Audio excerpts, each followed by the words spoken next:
Hi guys, welcome back to my channel. So today I thought we'd do things a little bit differently, and I am actually going to chat with you guys about our topic today while I'm getting ready. So let me know if you like this style. If you hit like, hit subscribe, and we'll go from there.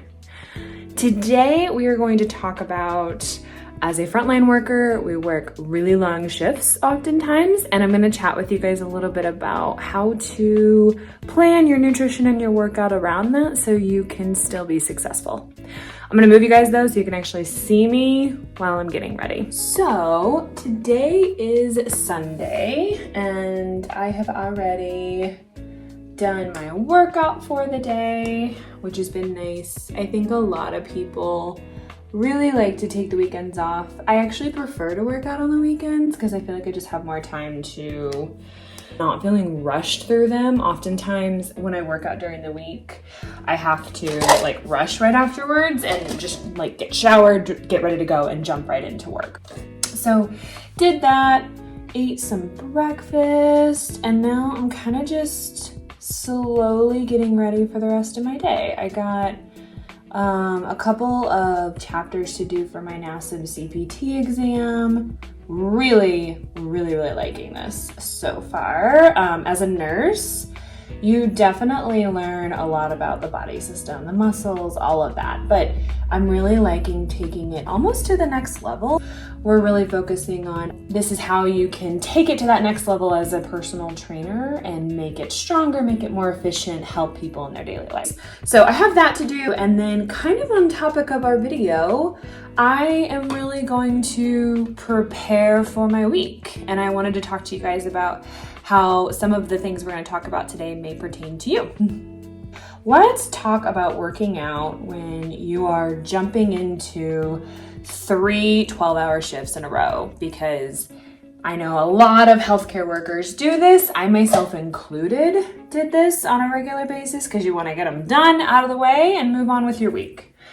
I think that there's a couple of things to really keep in mind here when it comes to working out during the week and when you have those long shifts. Number one is give yourself some grace if needed. If you need to take a break during your 3/12s, take a break, and that is okay.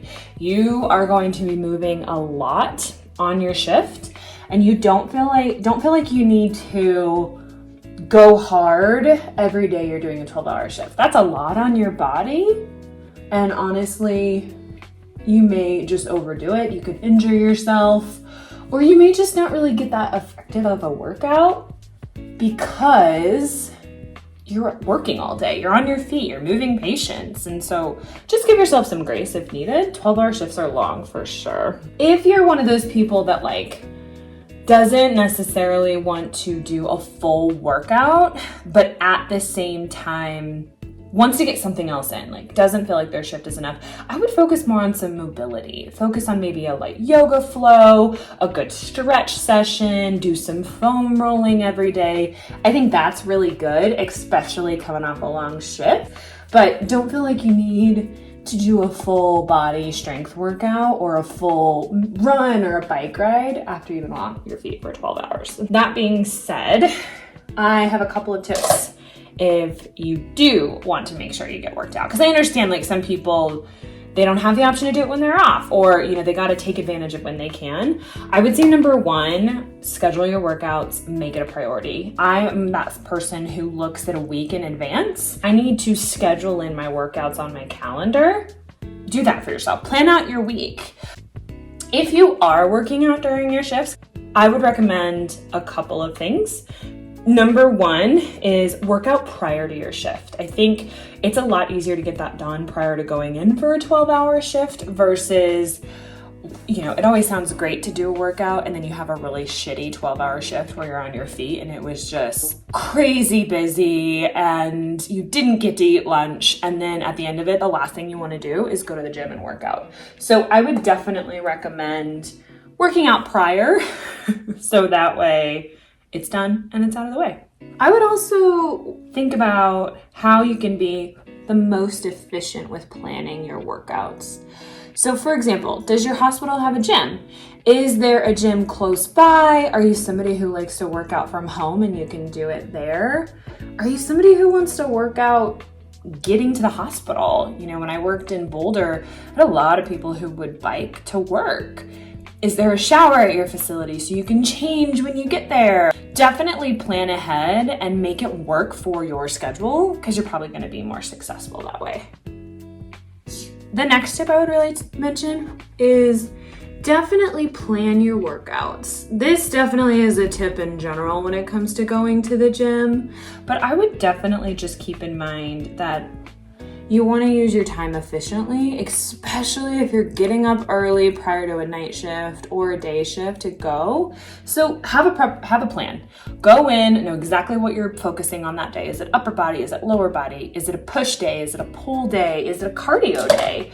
Whatever it is you're focused on, just really try and plan that ahead. Know what you need when you go in. So that way when you get to the gym, you can utilize your time efficiently and you're not wasting time. So A, you can hopefully sleep longer, and B, there's no concerns about getting to work on time.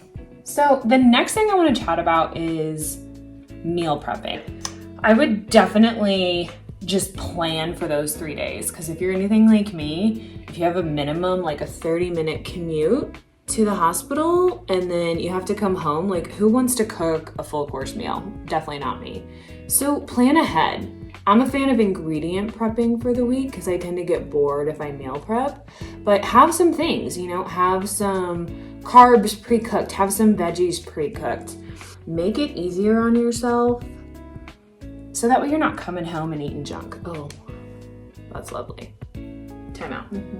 Whatever you think you're going to eat at work, whatever you think you're going to need on a long shift, bring extra snacks. Because I'm sure we're all aware, I feel like in every nurse break room in the world, there's always like peanut butter and graham crackers, and that's about it. So bring some snacks. Couple of my favorites. So I'm a protein bar fan. Forgive me, but life gets in the way and we're not perfect, and those are helpful. One of my favorites is I'm a fan of the Cliff bars. I've also had some of the Built bars too, and those are pretty good. And then lately I've been in a really big protein ball fan. So you can kind of do whatever you want recipe wise. I'm a huge fan of like the basics, like oats, butter, protein powder. I like to put a little bit of cinnamon in mine, a little bit of vanilla, and just put them in the fridge and then have one or two of them. They're really good and very easy to just carry with you when you're going to work. My last tip is use your time off wisely. So I think a lot of people can, especially after like 3 12-hour shifts, yours truly included, you kind of feel dead to the world. And you don't want to do anything workout wise because you just worked 36 hours in 3 days and you're exhausted. And the last thing you want to do is go to the gym and really like bang out a heavy lift day. So give yourself a break after your 3 days. Do it. I definitely recommend. That being said, also use that time off wisely. And what I mean by that is your days off are the days where I would definitely do your heavy lifts, your longer runs, your longer bike rides, things like that. So definitely bear that in mind when you're planning out your workouts for the week. Those are the days you're probably going to have more energy. Obviously, you're catching up on other things as well, but just keep it in mind with your workouts so that way you can slowly progress, because as we all know, progression is key when it comes to wanting to get stronger. Those days off, those are the days that you really want to focus on your meal prep as well. Those are the days you really want to start preparing for your next shifts. I don't want you to spend all of your time off prepping and all of your time off working out if that's not what works in your lifestyle, but just use your time efficiently and keep moving forward with your goals, even though we all know you have busy lives. So, I hope you loved this video. If you did, please like and subscribe, and I will see you in the next one. Thanks. Bye.